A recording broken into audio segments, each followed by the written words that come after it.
We're going to begin. It's Monday, May 17th, 2021. It's a little after 2:30 p.m. I'm at the Montgomery County Board of Elections, and the rest of the board is all here participating virtually. So we are going to begin today with first our role as a Board of Canvassers. Margaret tells me, and I looked at the envelope, there's one ballot that came in to our office on March 16th, 2021. So we have a quorum. The Board of Canvassers is meeting. And Margaret, you want to tell us? Yeah. Right now we have a ballot that is from Australia, and it was for the primary election. And it arrived here on March 16th. And so at this time, we are presenting it to the board for rejection. It arrived March 16, 2021, and it was signed by the voter June 10th, 2020. So it is too late for the primary election. I know Lisa's put...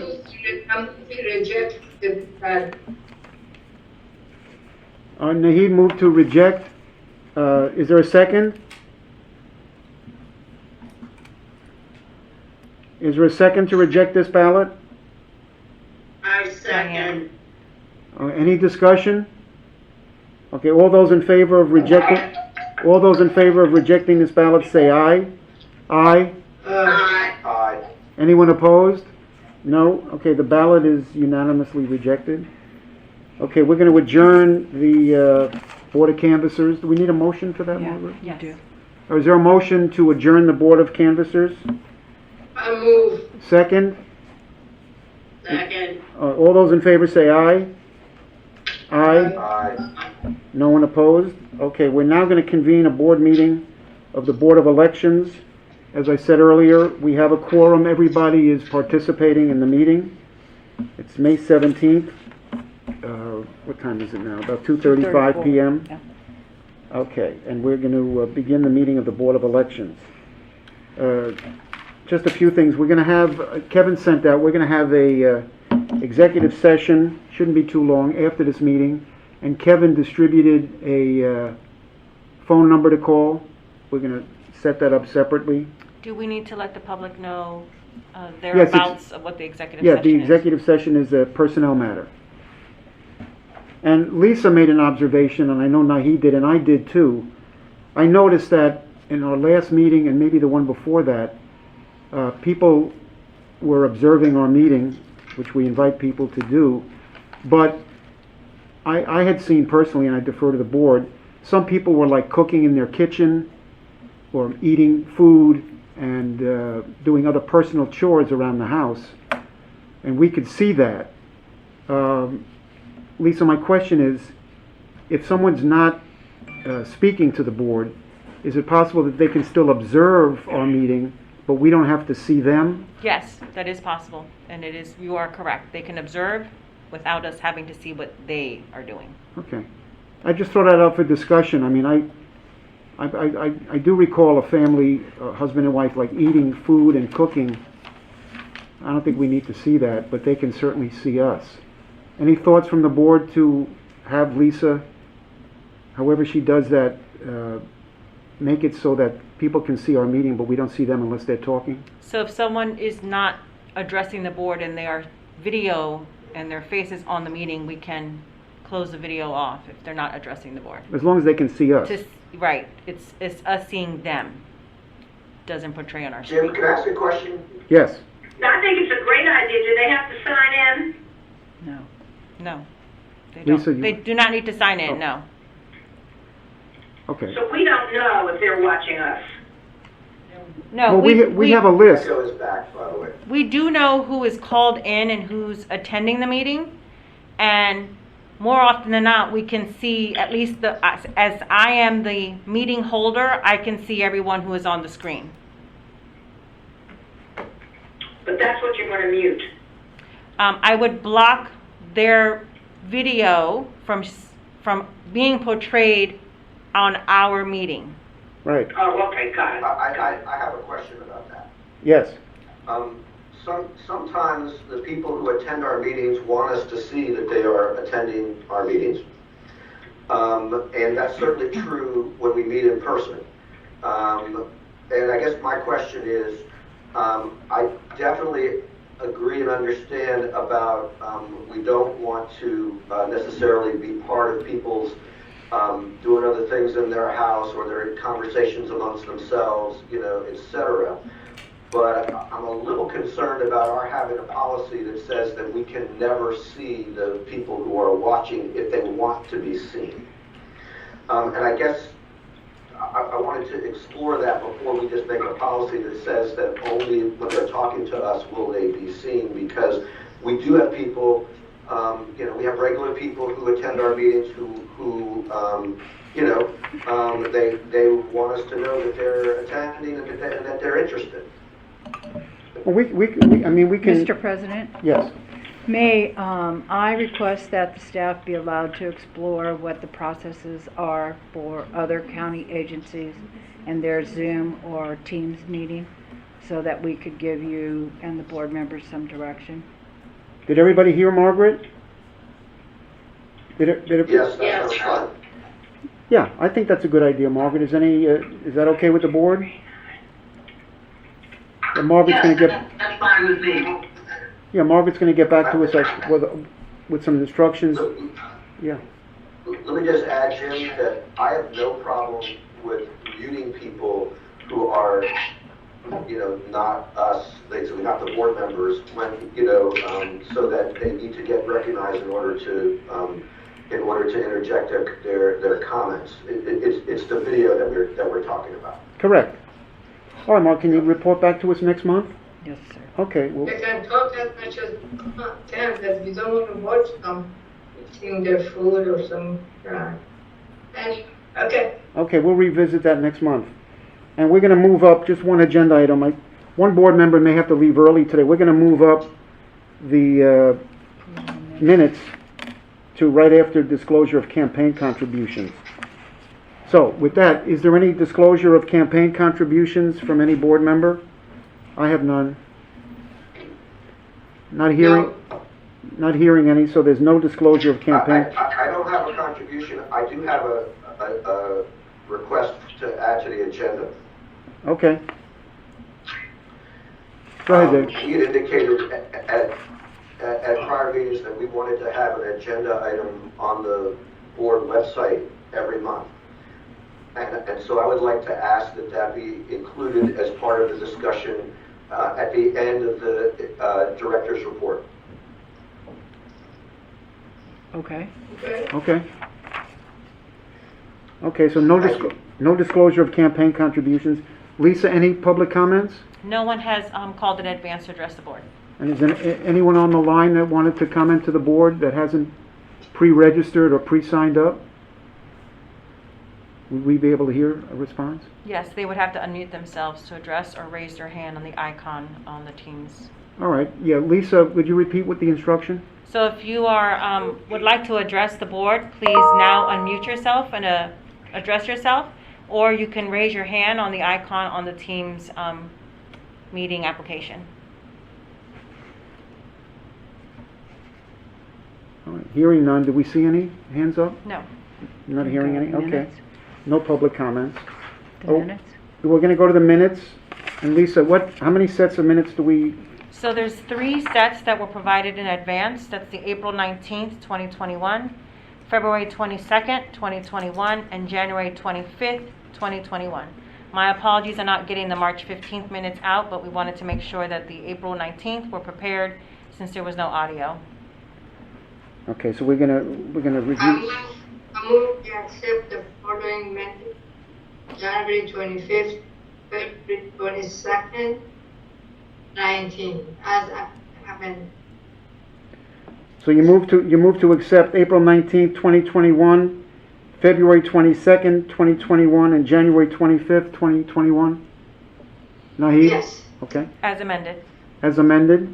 Is there a as second? amended. Second. Any discussion on the minutes? I have to that the sound quality is very poor, and there's a lot of echo right now. The only other thing I was going to say is I wanted to thank Alan Banoff for doing an excellent job of reviewing the minutes, of all of the minutes that we are considering this month. Okay, I have to add to it. We have to thank Lisa. She's the one she prepared detailed minute, which never seen it before. We have to thank her. We said Alan cannot edit it if Lisa doesn't do those detailed minutes. I agree. So we thanks her or whatever. No, I agree wholeheartedly. Thank you, Lisa. Thank you. You're welcome. Yes. Thank you. That's, what a team. What a team. We all agree. Thank you, Lisa and Ellen. Thank you. Okay, so This where is was, Elise. I had another comment. There was a sentence, I believe it was in the February minutes perhaps, that Alan was saying he could not figure out what the sentence was. Has that been resolved? Yes, that sentence was cleared up, and it's not us. And that was just because that was to clarify the accounting for when they were doing the audit during our audit process. Okay, thank you. And also, can we ensure that the time stamping is It's done released. before the minutes are sent out to us, just to make it easier when we're doing the review? Yes.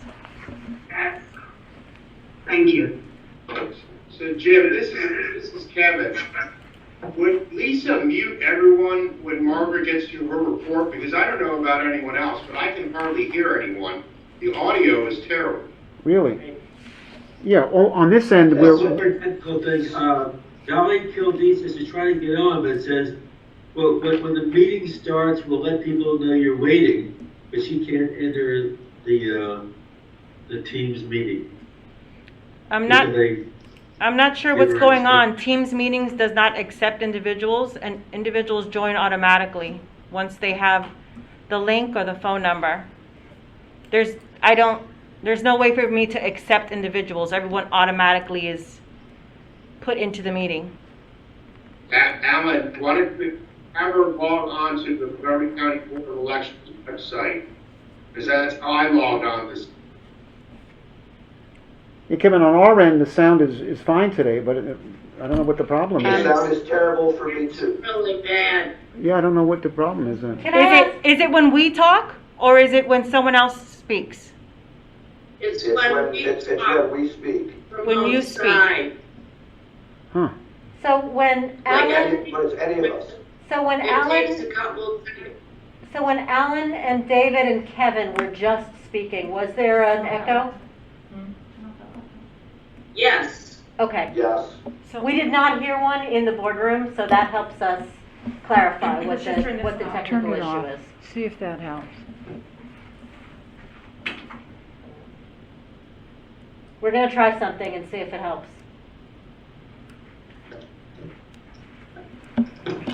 Okay, I'm testing the sound. 1, 2, 3, 4. Is there any improvement?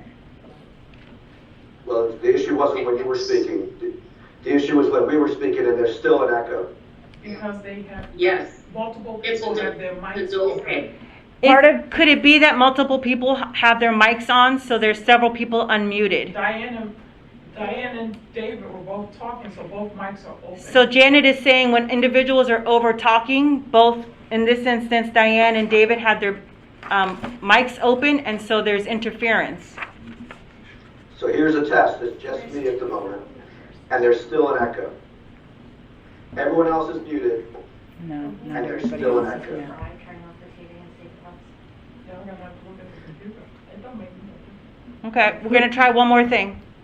If you just remove the dongle maybe and, yeah, see if that, can we hear through the laptop? In 1 second.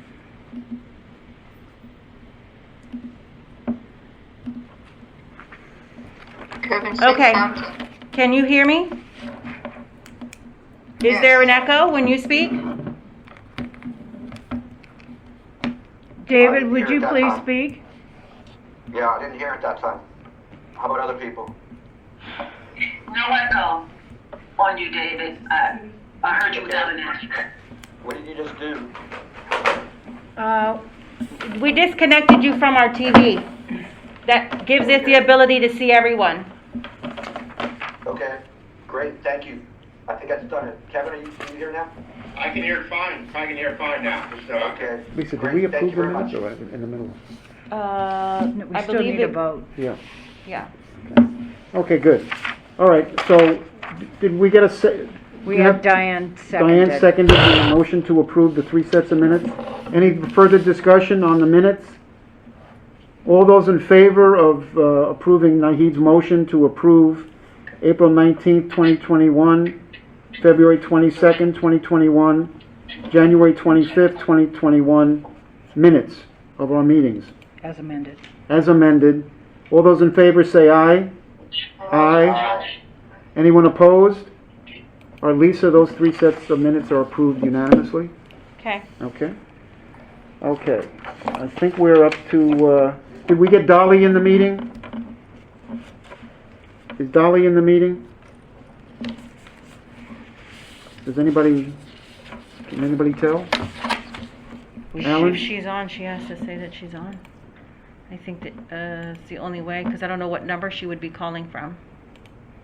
I have a list of individuals, but I don't know. Send the link again. Dolly, can Dolly hear me? Are you on, Dolly? I don't know if she's...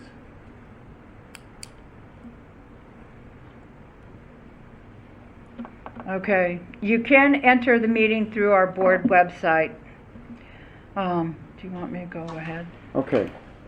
Okay, we are now going to turn to Margaret for her election director report. Well, I have a couple of announcements first. The monthly statistics were posted on May 3rd, and the budget was on the consent calendar as I reported on, or sent an email on May 12th, and the final budget is scheduled for approval on May 27, 2021. And the worksheet, the committee report is available at the County Council webpage. If you still can't get access to that, I can arrange to have Kara or myself scan that document and send it to you. And if so, if you would just let Lisa know, we'll get that done right away. Personnel, IT is still using temporaries for the post-election maintenance of equipment and completing the state inventory. Their target date for their last day is the last working day of May. And then we expect all of the equipment to be completed, equipment shipped that needs to be repaired or functionality tested, and the state inventory completed. Then budget, Kara, you submitted the budget spreadsheet. Are there any questions?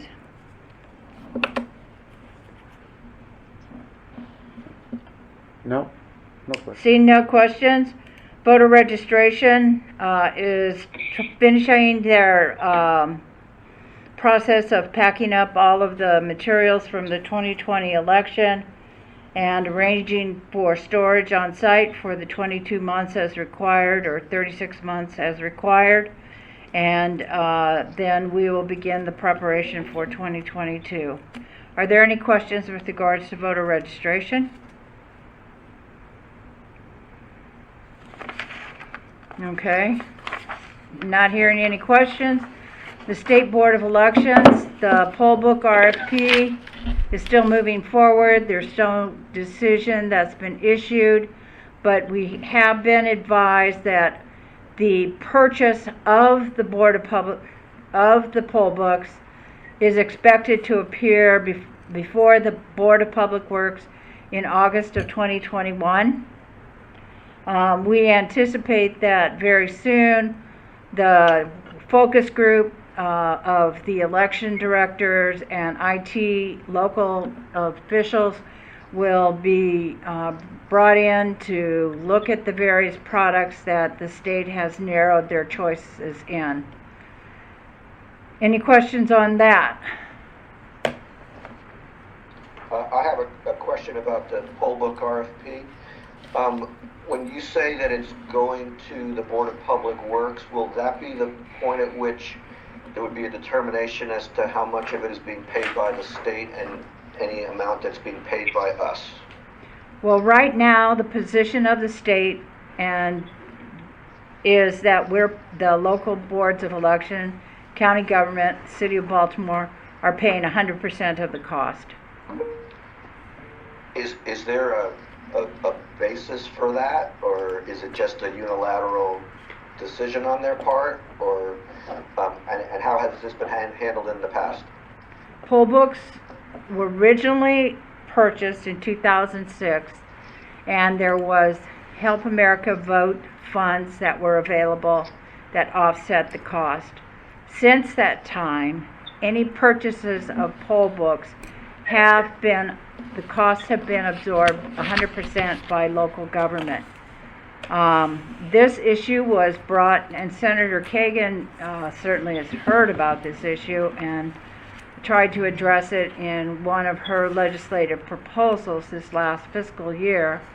Additionally, I believe that Allison did brief the board that MACO also was trying to get this specific issue included as part of Senator Kagan's bill. The bill simply never moved forward. It may have been because of the complexity of the bill that the costs have been, but as of right now, this has been an ongoing issue. Maybe our board attorney can weigh in on this. Well, yeah, Margaret, I was wondering, is MACO weighed in on this at all? Well, they have weighed in on it during the legislative session. I don't know, I'm going to defer to Allison. Has Kevin Keneally talked to you since the session? I'm happy to jump in if you guys want. This is Cheryl Kagan. Jim? Yes, sure. Let me open my, here we go, whoops. Hi. For the record, Cheryl Kagan, Senator for Gaithersburg and Rockville, Vice Chair of Education, Health, and Environmental Affairs, which oversees all election legislation. Margaret, thank you for remembering and mentioning the legislation. So I had 3 election bills, and the one you're talking about is the one I worked on collaboratively with MACO, the Maryland Association of Counties. It was one of their 4 statewide top priority bills. Unfortunately, it did not move forward. We thought we were going to be able to amend this portion of it onto a bill that was moving, since Ways and Means in the House was not moving that bill. We are looking at emergency legislation being brought back in January, assuming we can kind of clear the decks through leadership and bring it forward. So no guarantees on that, but that is the hope and the possible plan. It's a problem, and it does need to be solved. Thank you, Senator. Thank you, Senator. Jim, may I be recognized? Yes. I really appreciate that Senator Kagan is trying to solve this through state legislation. I think what I'm trying to ask is whether state legislation should be necessary. Because it's one thing for the law to require that the cost be shared. I thought that there already was at least portions of the law that talk about a 50-50 split, and there's certainly a lot of history to the 50-50 split, and maybe this is a question for Kevin. But I guess my question that I was really asking about the Board of Public Works is, if the members of the Board of Public Works were to agree that the state should pay half,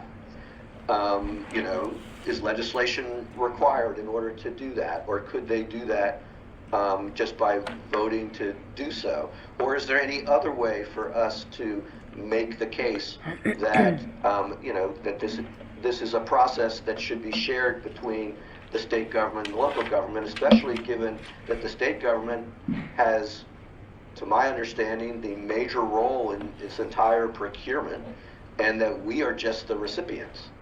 And yet we're being sent 100% of the bill. So I'll be interested to know whether there are non-legislative solutions, and then maybe if there is no non-legislative solution, we can see if the board wants to take a position on the emergency legislation that Senator Kagan might introduce in January. I think then to answer your suggestion and Margaret's question then, no, I have not had that conversation with Mako since the end of the legislative session, but I'm happy to do so. I'm happy to have that conversation with Senator Kagan as well and see what we can do. Good. My recollection is when the touchscreens were purchased, that was a compromise that between, I don't know if Mako was the sort of the leader on behalf of the counties or not, but that was a compromise between the state and the local jurisdictions as to how those touchscreens would be paid for. Am I not remembering that correctly, Margaret? Yeah, you are, but there was also federal money that was available at that time. But the position of the state board, okay, and I'm going to say this, and I'm only repeating what the state board staff has said to me, is that the poll books are not considered elections or voting system equipment. Now, I think every election director in the state of Maryland would have a very strong opinion that says that interpretation is not accurate. But that is the position that the state board has taken with us in meetings.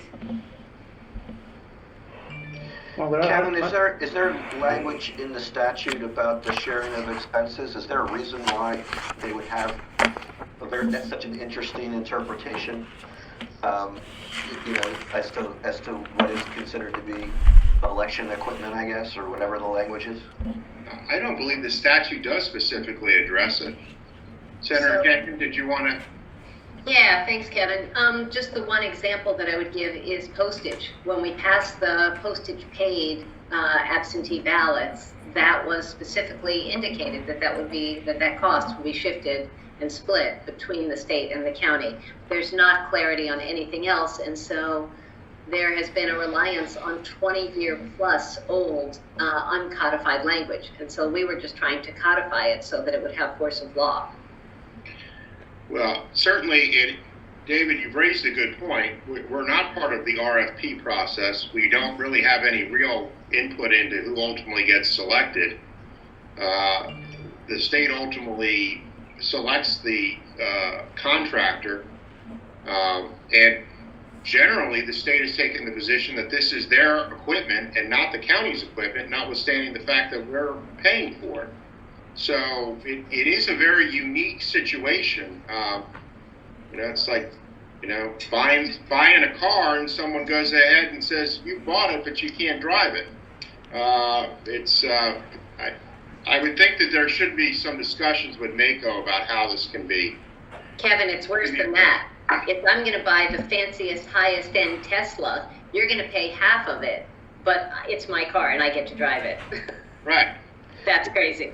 Well, not half of it. In this case, all of it. All of it. Right. There you go. Yeah.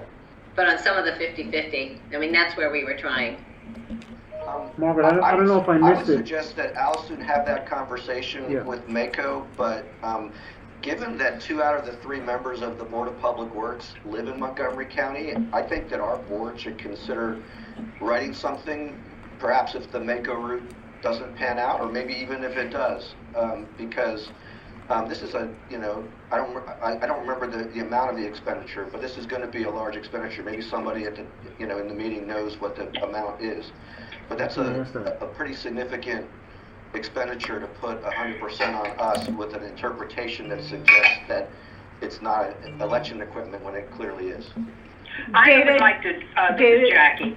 I would like to make a comment. I agree with David completely, and I think, David, you're being very moderate in your tone on this. I would be less so. I think that it's time, well past time, that we took a stand on what we are forced to pay but have no say in ordering.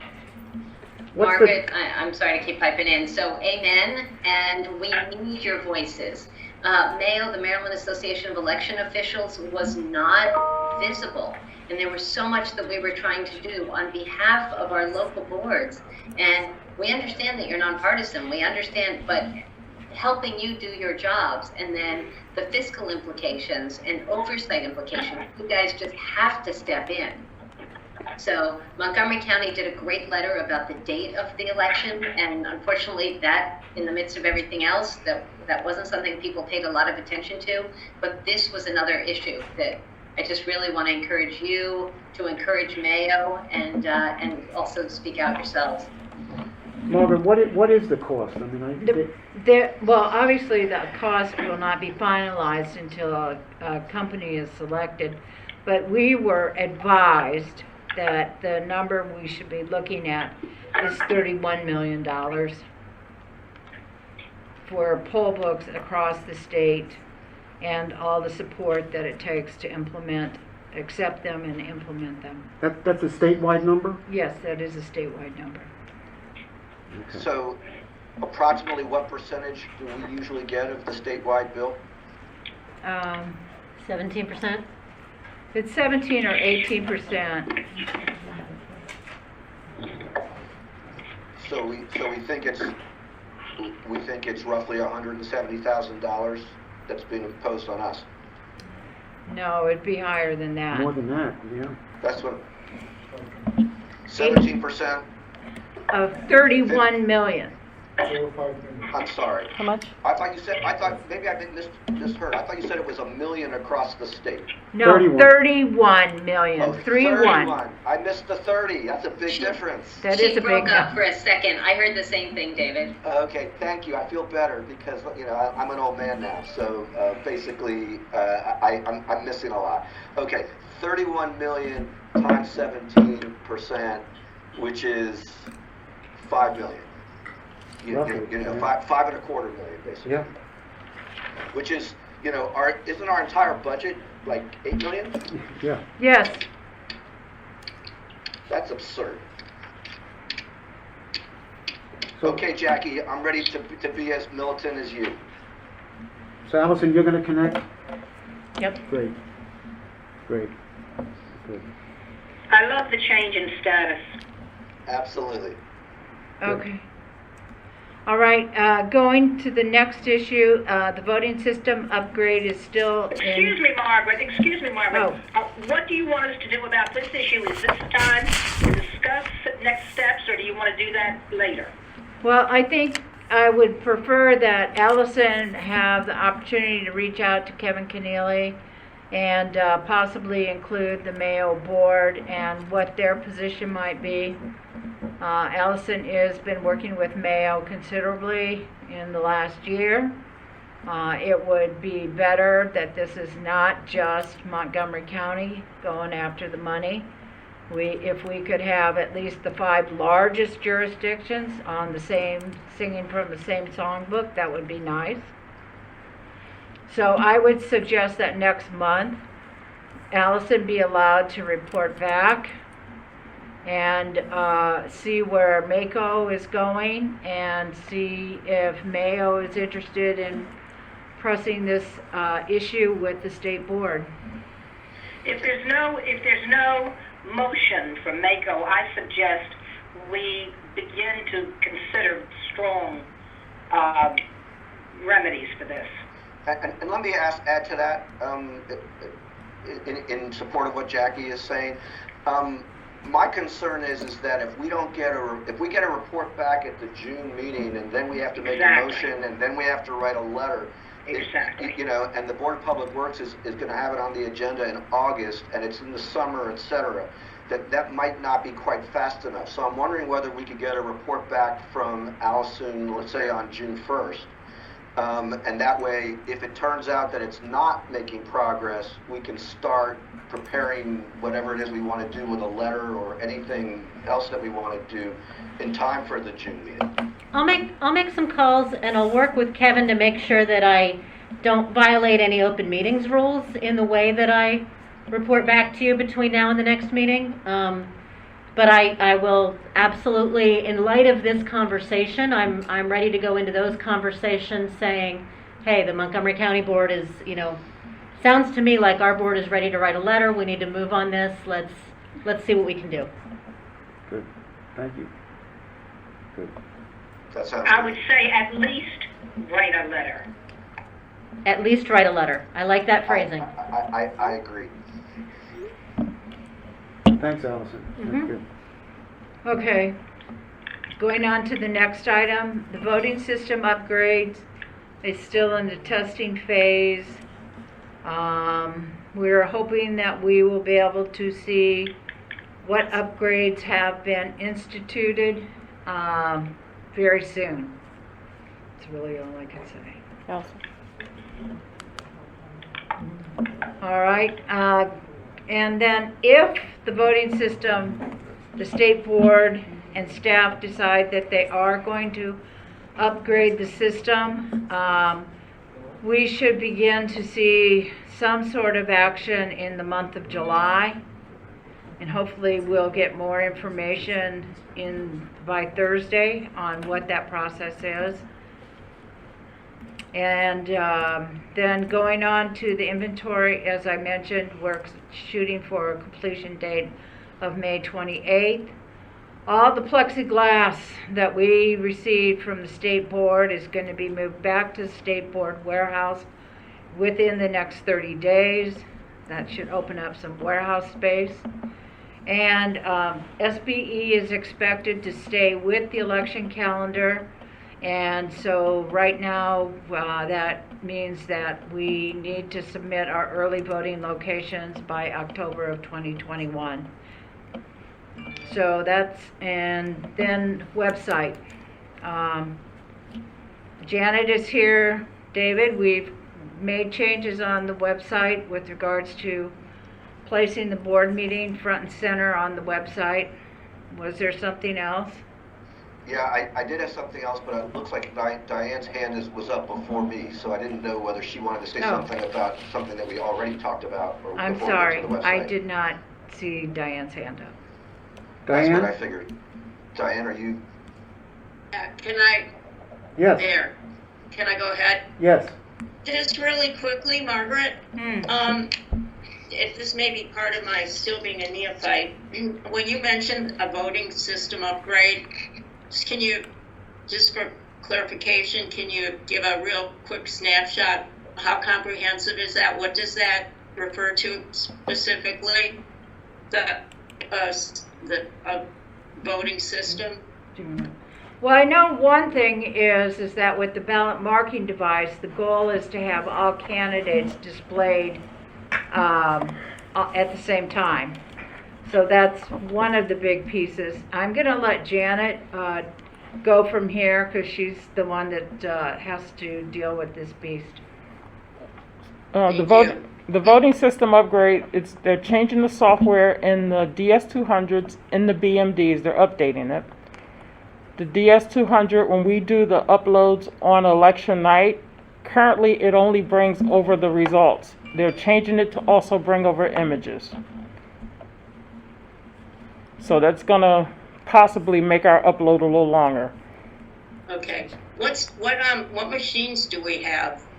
We have the digital scanner, which is the ballot where the voter scans the ballot, the paper ballot, and then the BMD is the long, narrow ballot in which they insert, the chief judge or the election judge inserts the paper, a screen shows the candidate names, they make a selection, it prints it out, and then the voter walks that over to the scanner.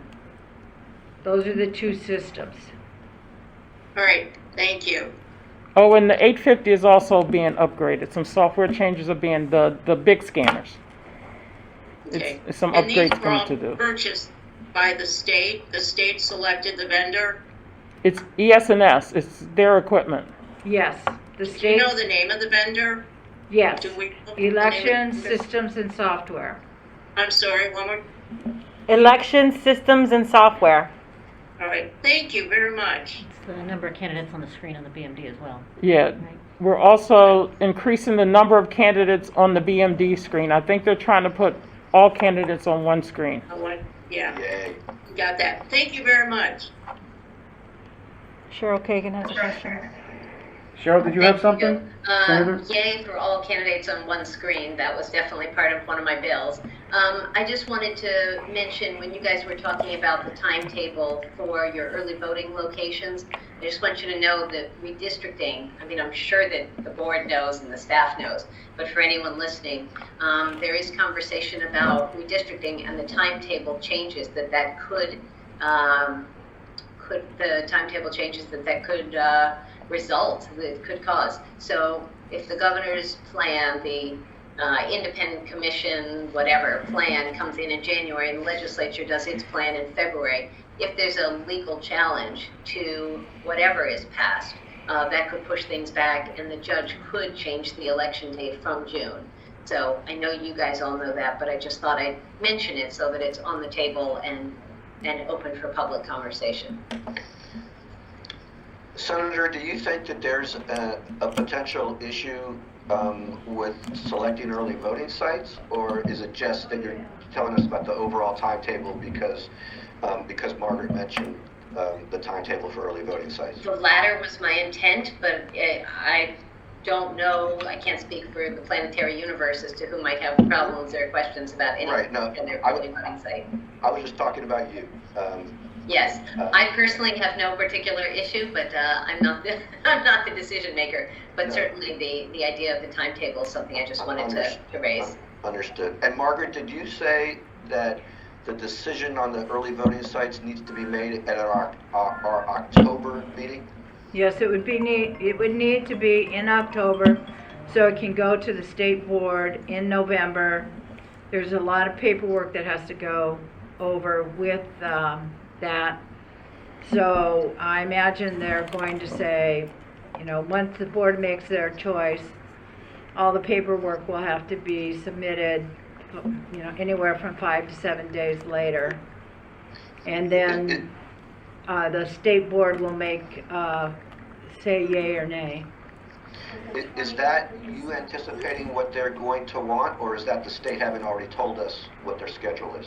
No, I, with the other election directors, wanted to make sure that the state was going to stick with their October 29th deadline. I'm sorry, October 29th for the local boards to submit the local early voting sites. The reason I ask is because the statute on the selection of early voting sites was changed, in some ways small and in some ways larger. But one of the things that did change was the sentence that talks about the decision being made 6 months in advance. And it now says that the local board must make its recommendation not later than 6 months in advance. And it says that that is subject to the state board's approval. But it doesn't, I believe, say that the state board's approval has to come 6 months in advance, which I believe the old law pretty much did require. So I'm not suggesting that there's a reason to do it later than that, but I certainly would want us to know what the requirements are before we set our schedule. And now that I think about it, there's a whole bunch of new legislation that passed in the last legislature, and maybe Allison could give us for June kind of a list of the other parts of the timetable, because the board has to not only make decisions about early voting, we have to make decisions about drop boxes, we have to make decisions about polling places, and we have a bunch of new criteria to consider as well. The deadline that the state board staff was asked to confirm by the election directors was the November 29th deadline for the local board to submit to SBE a form for each proposed early voting center. So that means that needs to be completed. And that's in Comar. And that needs to be completed. That needs to be completed so that the state board can review, the state board staff can do all their reviews so that they can go forward with the confirmation. I was just interjecting to say that that's in Comar. Yeah. So there may very well be changes to be made, but they haven't been made at this point. So at the moment, the regulation requires that the information go to the state board by the 29th of November.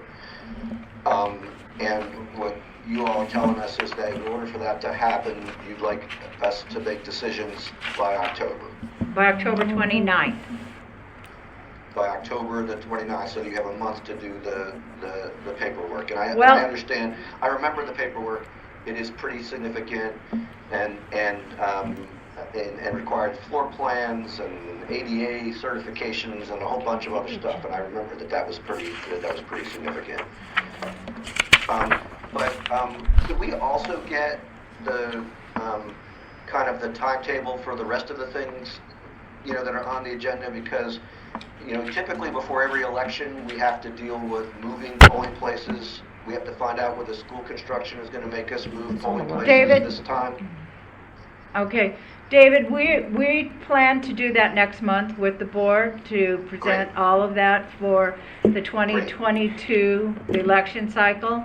So we can try to give you those dates, knowing that redistricting is sitting out there, and that's the big elephant in the room. Oh, absolutely. No, that would be great. That's exactly what I was thinking about. And I'll actually, I made my own list of kind of some of the things that I know have changed, or and some of them that haven't, and I'll just send it to you all so that you can include it. It's probably already included in what you were going to do. So can you share it with us, David? Of course. I'd be happy to. I'd be happy to. There are no secrets in it. It's all either things that we've done in the past, like having to move polling places that are no longer available for election day. It's selecting early voting sites, which we do for every 2 years. And this year, there's also the statute requires the board to approve the Dropbox locations. So there's that as well. But I'll share that with everybody.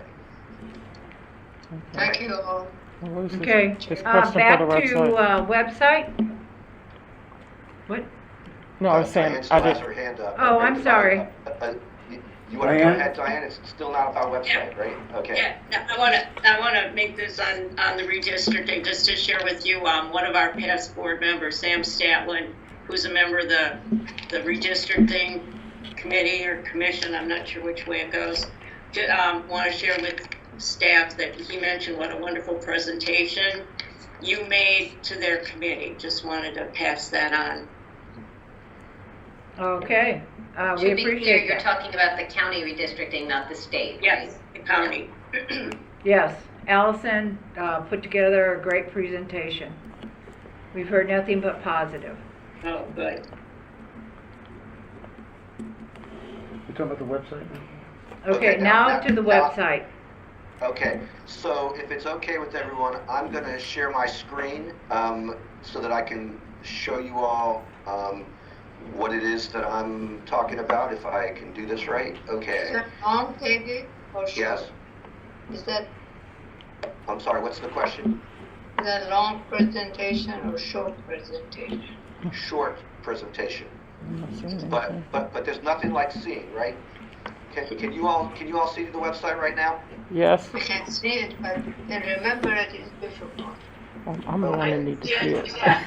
Yes. Okay. So the first thing I wanted to say is that I wanted to thank you, Margaret, and thank the staff. That I think that the upcoming board meeting reference here is great, and it's great in a number of different ways. It gets the word out to anyone who looks at our website. It links to our agenda. It links to our meeting materials. It links to the meeting itself, and it tells people how to call in. I think it's wonderful. So thank you for that. What I wanted to also comment upon, though, is right above it, where it talks about the election dates, and just request that we insert in this location the early voting dates, since we know that we're going back to the regular early voting schedule for 2022, and we already know what those dates are. if we could insert those as well. And since I think it's a good idea for us to always be reminding everybody of their election choices, I would think we would also want to have a link to the vote by mail location up in the top of in this area, because I know that when you go down to this link over here for vote by mail, it takes you to the calendar for 2022, which is exactly the information that I want people to be able to get. But if we could have that link be somewhere near where we have the discussion about the upcoming elections, because basically every voter gets a choice of 3 different ways of voting, whether it's election day, early voting, or voting by mail. That's what I was hoping that we can do. Okay, we will share that with DTS and Janet, and we will work on it. Excellent. Thank you so much. Okay, that board attorney is the next topic. Kevin?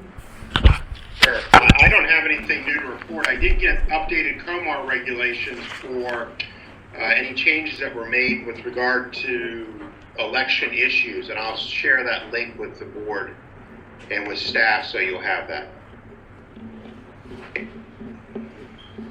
Okay. Other than that, it's been very quiet, knock on wood. Okay. Thanks, Kevin. All right. Thank you. Action items, new business. Yeah, new business. I have no new business at this time. Biennial. The biennial Mayo meeting? Oh, I'm sorry, I had that under future meetings. Their biennial right now is scheduled for August 25th. It starts at 10 a.m., but if you want breakfast, you need to be there around 8:30. It goes to 4 p.m., but then there's a dinner and that concludes at 8 p.m. It's in Ocean City. It's at the Clarion. Is that right? It is at the Clarion, It yes. is at the Clarion. And by the web for the mandatory part of the biennial. It's just And it is, still gonna be- it will yeah. still, yeah, there will be a Zoom or Teams meeting of some sort, so you're not required to go over to Ocean City if you choose not to. it's just a 1 day. Yeah, it is 1 day for the biennial. The Mayo conference is also being held on the 26th, correct? Yes, the Mayo conference dates are multiple days that week, but the mandatory part of the meeting for the board members is confined to 1 day and can be done online so that you are not required to go to Ocean City in person. The rest of the conference will not be done via a webcast, only the mandatory part of the biennial. Will you all be sending us this by email?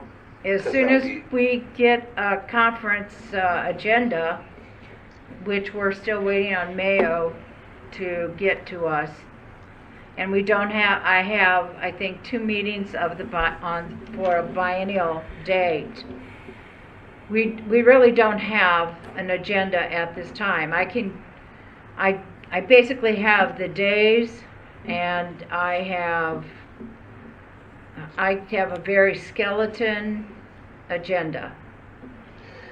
Yeah, and I think that what I was interested in was just the information that you just provided. Okay. The dates of the conferences, the date and time that we are mandatorily there, and the fact that we can do that part virtually. And I understand it's a little early yet for the rest of it. Okay, we will see what Mayo can come up with in the state board. Good. Thanks. And then I guess the other thing would be, if somebody wants to go over there, we probably need to know that. I don't know what the story is on hotels. At one point, the Clarion was only going to allow half their rooms to be occupied. That may be changing in light of all the things that have occurred in the last 72 hours. That's during the week, isn't it? Yes, it is. I think it's a Wednesday, Thursday. Okay. But the beach in August is often crowded. Yes, very. So if you're interested in driving over there, we need to know about it as soon as possible. Okay. We do, I don't think we have used, there are no hotel rooms reserved for the board at this time. Okay. Mostly because we're, you know, in the hole budget-wise. I am going, Margaret. You're going, Nahid? Yes. Do you need a hotel room? No. I didn't think so. We're all gonna stay at Nahid's. Yeah, rent them. $1,000 per room. Okay. And then the overflow will stay at Kevin's. Rent to us, Nahid? You wouldn't just invite us? Okay, as soon as we get some information, I will work with Allison and the state board to get that information out to you. All right. Action items, all the action items were completed. The information was sent out to you. We also sent, after we'd gone through all the presentations, the staff put together responses to Mr. Banoff's comments. That was the only board member that provided me any documentation. Are there any questions with regards to any of those issues? I had some. I don't know what others do. Yes, I do as well.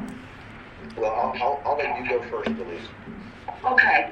I just had a quick question. There was a mention about the room availability at Potomac, that there was only one room available. So I'm wondering if that information about all of the sites has already been determined, and if we could have that information, if you know that already, or whether you just talked to someone at Potomac specifically, just to address Alan's comments regarding Potomac, or is that information available in terms of the room availability for all of the sites? We will be discussing that in at the June meeting.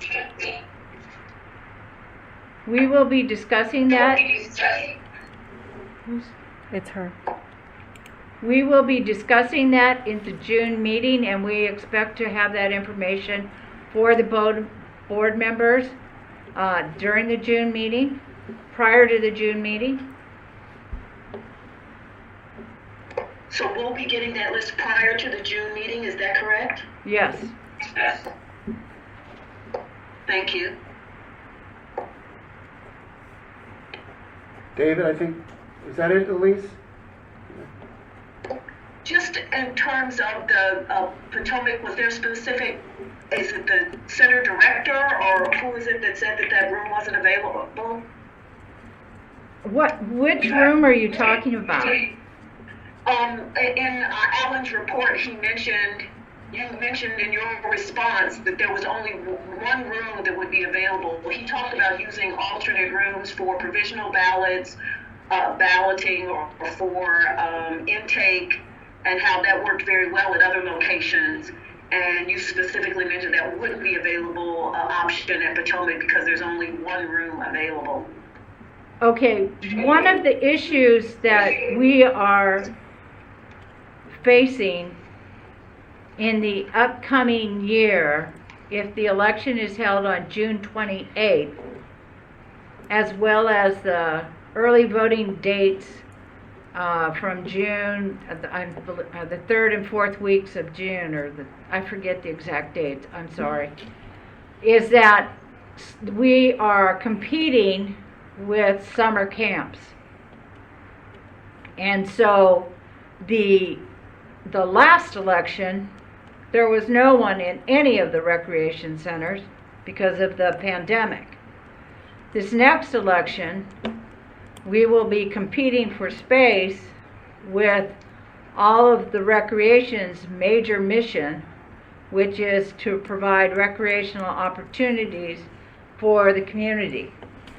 So the ability to just take over an entire recreation site is something that's going to have to be discussed in terms of, you know, how much space do we really need in a primary election versus a general election during an early voting period of time. And that's why we will be, Robin Riley, or is it center director by center director? no, this is not made by center director, no. No, definitely not by center director. Okay. This is a MOU that's put together by, Kevin, do you want to kind of weigh in on this? It's not only working at the recreation director level, but there are other departments that have to be involved because they are providing services, such as the Department of General Services, the county attorney's office, community use of public facilities. Right. Real Kevin, estate office. I mean, there are a variety of county agencies that weigh in and provide input on the MOU. I think Margaret's pointed out, and it's just a reality of it, is that one good thing that came out of the pandemic was we got spoiled because no one wanted it. Nothing was going on in these buildings. We had free reign to go ahead and use the entire facility, but historically, there's give and take because recreation is interested in putting on recreation programs. And so there's a balancing that needs to be done in terms of how much access the Board of Elections has. And, another example is, the Activity Center at Borough Park. They basically said you can have the whole building the last time. They're going to be actively involved in putting on a variety of camps and other programs.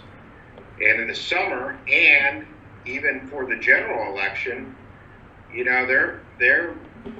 got 2 gymnasiums. They're going to have certain programs they're going to run.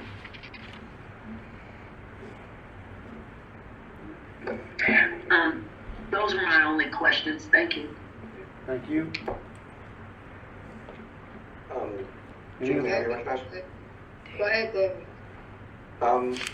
So, along the lines of what Elise just said, and the response that we got, it sounds like it's the process of give and take, and I think it should be, because just as recreation has its mission, elections has its mission. And, we've had significant crowding issues at Potomac Community Center ever since it's been an early voting site, and the extent to which they have other activities affects all of that. And so I guess what I would want to ask is, rather than our accepting the idea that there will only be one room available, at what point does that decision have to be made?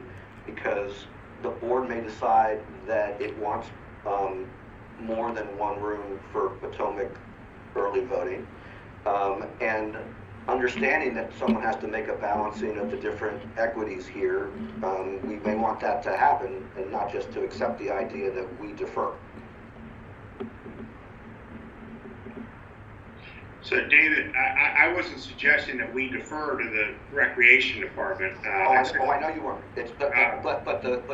But the response to Alan says the Potomac Community Center will only have one room available for voting in 2022.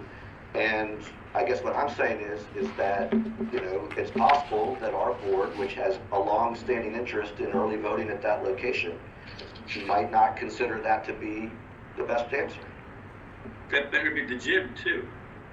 Right, yeah. If they're going to give us one room and it's not the gym, we've got a bigger problem. What we supposed to do, David? If they don't want us, what can we do? Well, the question is who the they is. We can always elevate the decision to a higher level, and someone can make a decision as to what the equities are for the week of June 16th to 23rd.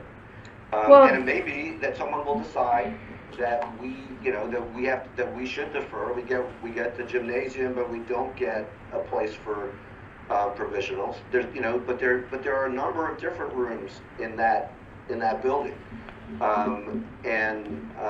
The idea that there wouldn't be any second room available, I just wouldn't want us to start off with that assumption. I would want us to find out, not just at Potomac, I would want us to find out at all our facilities. I would want us to see if we can make voting as easy as possible, realizing that the competition for the space is not going to be like it was during the pandemic. Maybe Kevin can do all these issues. Kevin. Kevin, we have a statutory obligation to conduct these elections, of course. I am just I understand, saying. and Chris leads, she initiates discussion along with Margaret and Allison with the various county departments, and I think when the board has to decide on early voting sites, obviously the board will be briefed on what rooms will be available at each location. I guess what I'm suggesting is that we would like to know before that happens if rooms are being declared unavailable in case that decision would not stand if it was elevated within the county government. Because it could very well be, I don't need to tell all of you, you've all seen what Potomac looks like at our elections. And, it's a very busy, crowded place. And I understand every facility that we're in has other uses that it's competing with. We're talking about 20 days every 2 years roughly, I just I'm concerned that if we have to decide at our October meeting, and we are told when we get our packet for the October meeting that certain things are unavailable, at that point, it will be too late to make any adjustments.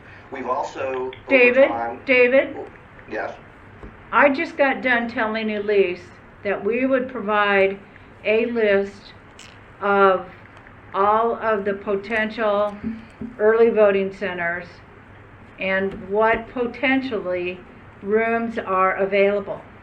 Now, you also need to remember that you're going to get 2 additional early voting centers, I do remember. which I assume that the North Potomac facility is going to take some of the stress off of the Potomac side.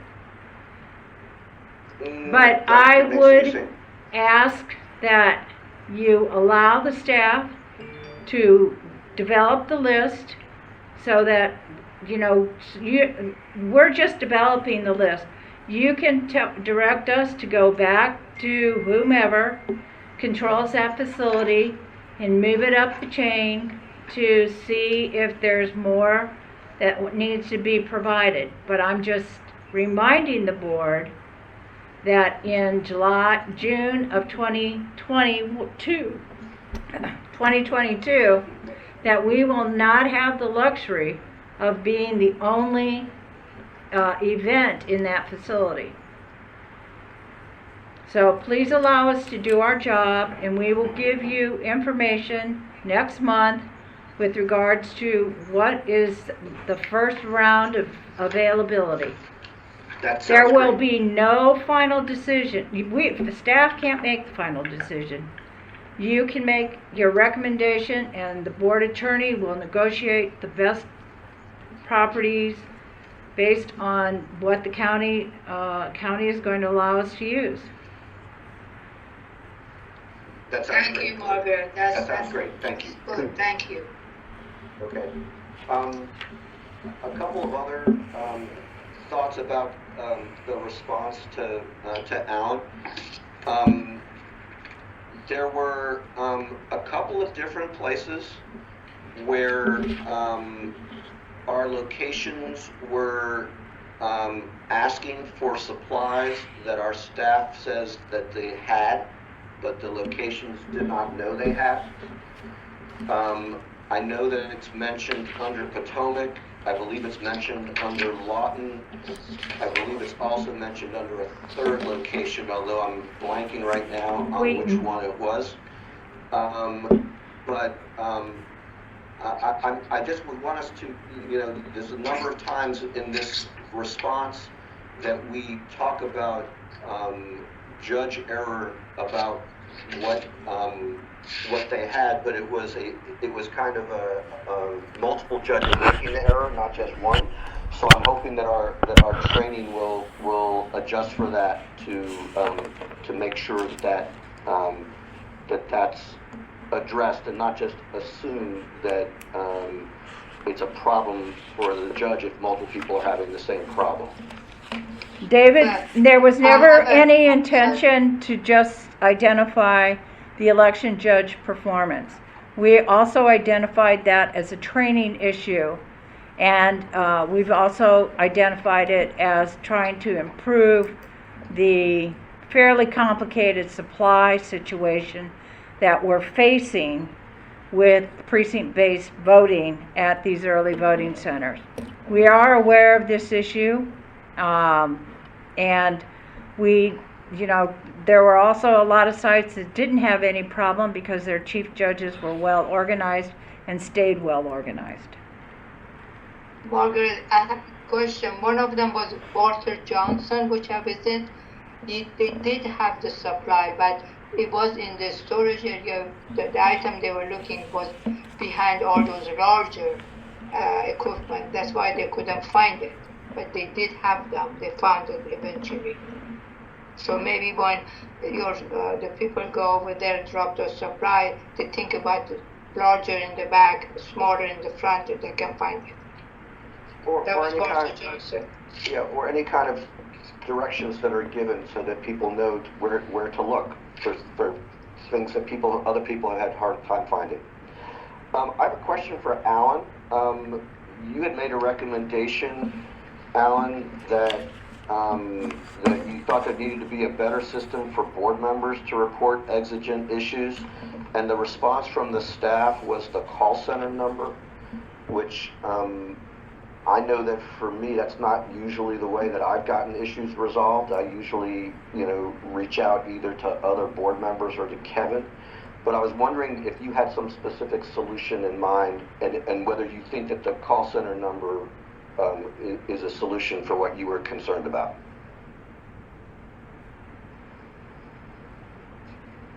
That was for Alan? That was for Alan. Alan didn't know that. Alan, that's you. To answer your question, the call center may be good for the public, but for us, I think we need to have more direct lines. And so I would contact Margaret or Allison or Kevin. Sometimes I would call one, and one was busy, and I'd call somebody else. But whenever I made the call, it was for stuff that needed to be dealt with right then and there. There were exigent issues. They covered an entire center.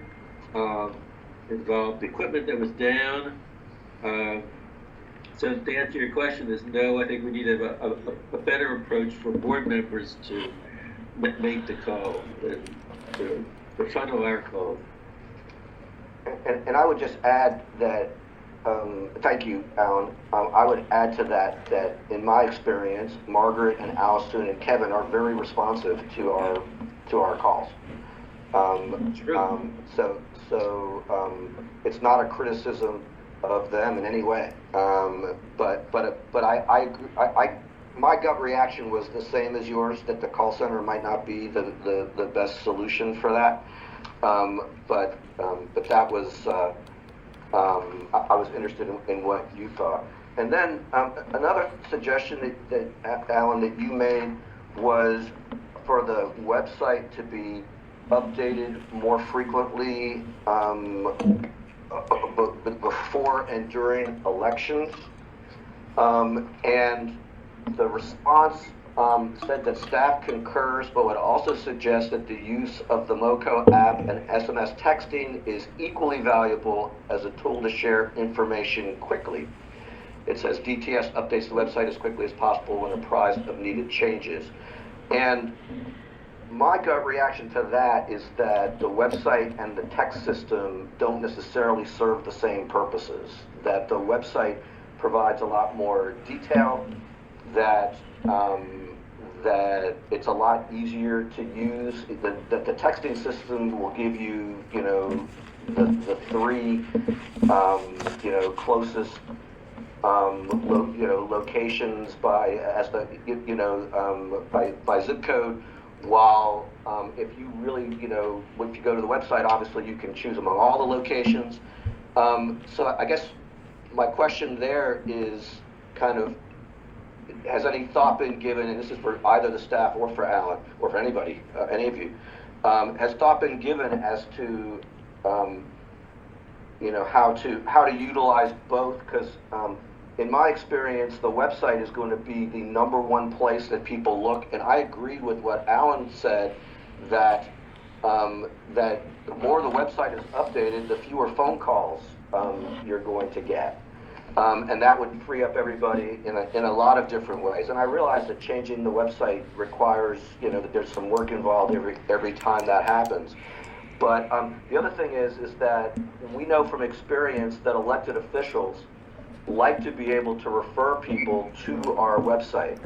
They don't want to refer people to any partisan website or campaign website, because when the average county resident contacts them about the election, they're not contacting them in a political capacity. They're contacting them in a governmental capacity. And so they want to be able to point to the official website to be able to, to answer their questions. And it's obviously, especially when people communicate with them by email, it's a lot easier to refer them to the website than it is to refer them to SMS texting. So I was just wondering whether any thought was given, because I thought that was a particularly good suggestion. This is Allison. I guess I can speak to both of those a little bit. I think on the second issue first, the website, I think the suggestion's a good one. I think the point's a good one. I think you're absolutely right. The more people can find the information easily on the website, the less they're going to call us. But, yes, it is, there's a lot of information we're trying to provide. And so we can always sort of work on how we can, how we can best get that information packaged. I think that's a totally appropriate, thing to talk about. And then of course the individuals that we have open, everybody on staff is just, really busy at that point in time. So how we can, how we can get those updates made at the same time as we're trying to address other issues is just that's the management challenge there that we need to figure out how to work through for the next election. As for the contacting us during the election, I think maybe part of our problem is language. We say call center, and that's a broad thing.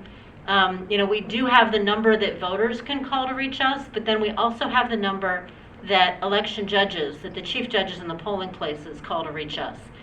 And so while certainly any member of the board can call Margaret, can call me, can call Kevin, to the extent that you do call the same number as the election judges do, then we log it in the same way that we would log a call from an election judge. And that, when I get a call from a board member, the first thing that I do is check to see if the same issue has been reported from the election judges and try to, make sure that we're not having 3 or 4 different people all scrambling to try to solve the same problem at the same time. So to the extent that these things can be routed efficiently, I think that was what was intended, was that we try to coordinate that in through that number and try to minimize the extent of the, needing to do it through cell phones. Thank you. That's a very helpful explanation. I guess the other question is whether there's any way to access the same queue other than by telephone. As in, if there's somebody in the call center who either monitors email or text, or if you do, because we're obviously not always all available at the same moment to talk on the phone. Yeah, we don't have a dedicated email or text line that everybody can access in the same way that the phone would roll into any one of the lines in the room. I mean, certainly that's where we're getting text from you individually, then we're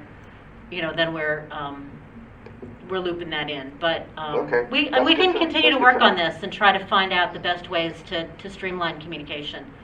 No, that's good to know. I just had one last comment, and then I know others have things to say. Alan had suggested in his number 6, he said, we need to make sure through PSAs and publicity that voters know their options and their pros and cons. In-person or mailing in lieu of in-person plus scannable ballot versus web-based ballot. Sometimes our publicity told people about only one option when voters have very different views about the different choices and should have information on all the choices to make their own decisions. And I just wanted to underline and highlight that because I think that truer words were never spoken in that we do have voters with different needs. We have voters with different preferences.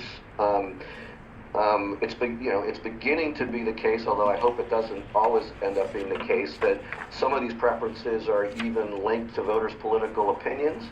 But regardless, everyone should know about what all of their legal options are. And so I would hope that we would give people that, and I'd be happy to assist in any way. I frequently thought that, especially where the web delivery ballots are concerned, that the more we educate people about the pros and cons, the more that people will choose things that make more sense for everyone. But they don't necessarily know the pros and cons unless we put it out there for them. So I hope that I hope that consideration will be given to that particular suggestion. Thank you. Thank you. I think that is helpful feedback for us, and it was over the course of the last election as we tried to tweak our messaging, and point completely well understood about speaking to it from the perspective of the voter who's trying to figure out what's best for them. Yeah, I would just like to comment in my experience here. I think Margaret, Allison, and Kevin have been very, very receptive on election day. I've never had a problem getting through to them in terms of resolving an issue, but I might be an old-fashioned guy, but direct contact with Kevin and Margaret and Allison has always been my best way to resolve an issue. You know. Me too. I believe Alan and Naheed have a comment. Naheed, did you have something? Not sure who was first. first. Alan, I'm sorry, Alan. Not sure who was first. Alan has them. Go ahead, Alan. Okay. It's been a while, but I think I had 2 things in mind when I made the comment about the website. One was, I think, had to do with the wait times. I think I found that the wait times for Potomac on the website on day 1 of early voting and on the app were off. The lines were much longer than the website led you to believe. And maybe if it had been accurate, we would have gone someplace else instead. That was the first thing. The second thing is probably a state board issue, which is people had a real hard time finding out what happened to their voted ballots by mail. It took forever for them to find out if they were accepted and if they were counted. That's probably a state board issue, but that was a problem I recall throughout the entire system. People were complaining about it right and left. So I guess on the wait times issue, that's a challenge. We don't have a magic sensor that tells us how long the wait time is, and we're reliant on the eyes and ears of our staff on the ground. And we recognize that we have some struggles sometimes there. They're trying to just serve voters and may not have walked outside to see how long the wait time is in a bit. By definition, when we we hand out that card and have them turn it back in when they get to the front of the line, well, that's retroactive. That gives us information to when that voter got in line. It doesn't give us information about when a voter at that moment gets in line. So it's a subjective evaluation of what the wait time is, and that's a challenge in giving that information out, that we can also continue to sort of experiment with ways of trying to make sure we're given information that is as current as possible. On the challenge of when voters get the information about whether their ballot has been accepted and when their ballot has been counted,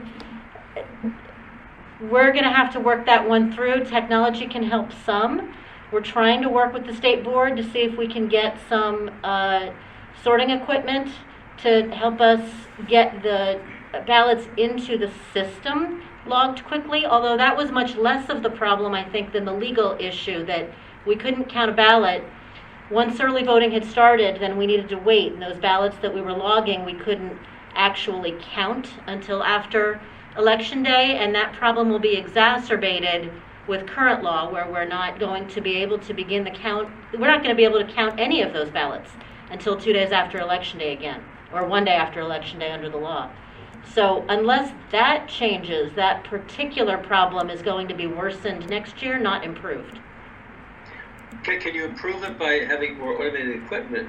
No, because you cannot open the ballots until the Thursday after the election, or maybe, under a different interpretation, the Wednesday after the election.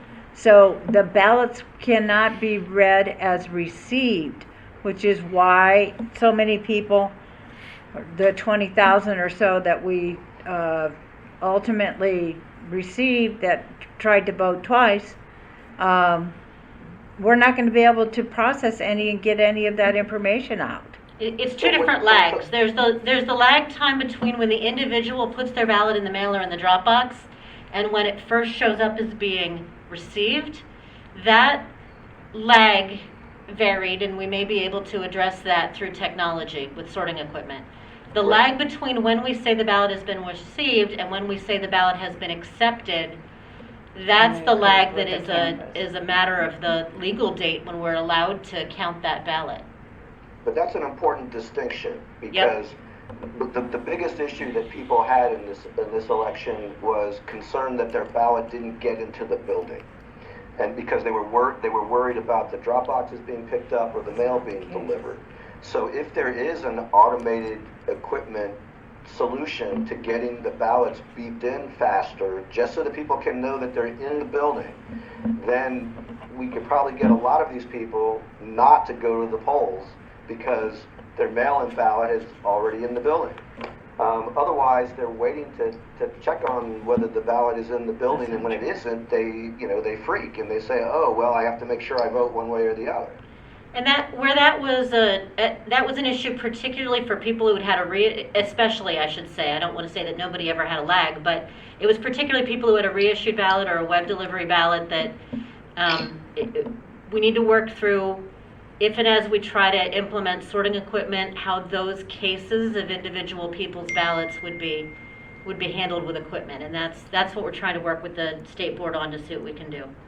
The bottom line is this, which is the state of Maryland is not equipped, and Montgomery County is not equipped currently to process 300,000 plus mail-in ballots.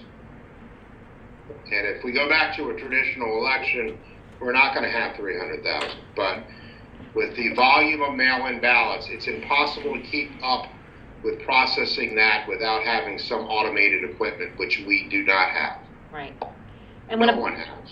And if a ballot is reissued, and then we get a ballot back, we get the first ballot back from somebody, we've got to sort through the fact that we've got 2 live ballots out for that person, which one we got back, which one we can accept. So that's a human touch.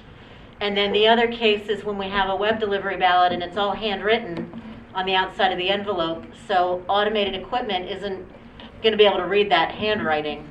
And so we've got a human touch involved in that as well, where we've got to, print a sticker and put it on it. So we are in active discussions with the state board right now on what technology can do for us and what's available out there that we could try to obtain, and how much more that would cost too. Jim, I know Naheed is interested in our closed session discussion. Are there any other open session items? Just, no. The next meeting is June 21st, 2021. But, no, we moved up the approval of the minutes, so there's no open meeting issues left. Is that correct, Margaret? That is correct. Can I move adjourn this meeting or not yet? Okay, and just so for purposes of the record, the board will be meeting in closed session to discuss a personnel matter. Okay, I will adjourn the meeting. is there a motion to adjourn to go into closed session? Second? Adjourn the meeting. Second? Is there a second? Alan? Alan seconded. Alan, second. All those in favor say aye. Aye. Aye.